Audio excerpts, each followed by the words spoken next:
Last winter, when I was still doing the last year of high school, my grandmother started getting sick slowly.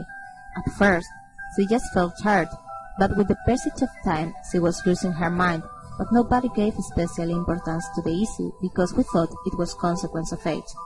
So, we spent the holidays. But one day, suddenly, she started to get worse, and my mother, concerned about her health and memory, decided not to wait until the next appointment with the doctor, and in the middle of the night, she took her to the hospital, to the emergency services.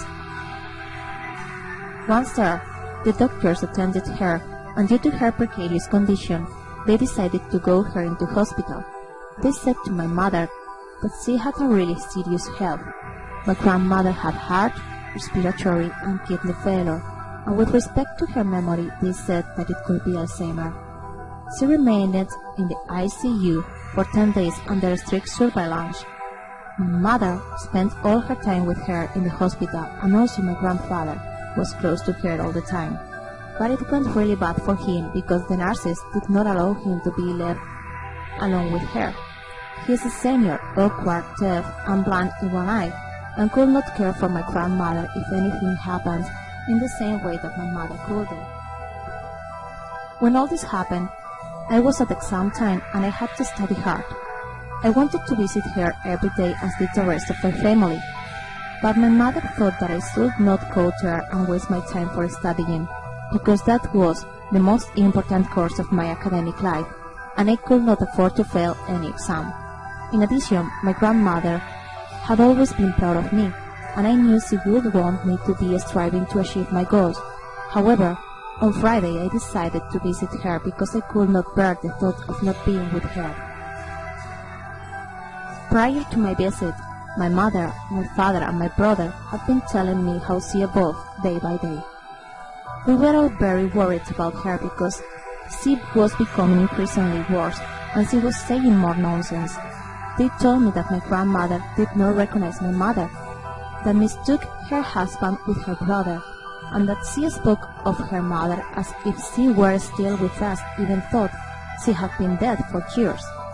The only one she recognized 100% was my brother, so I thought that if she was able to recognize her grandson with me, it would be the same, but how wrong I was.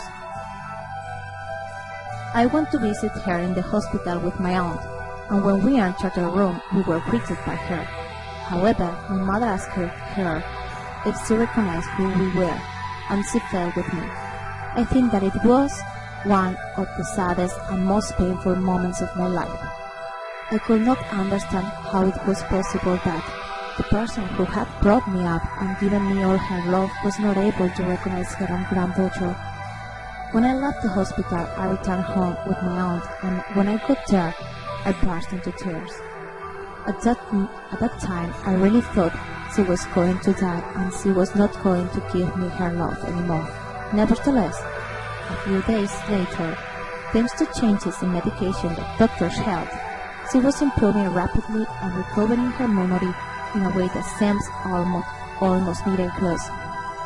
Today, she has returned to normality, and even I can say that she is much better than she was before falling ill.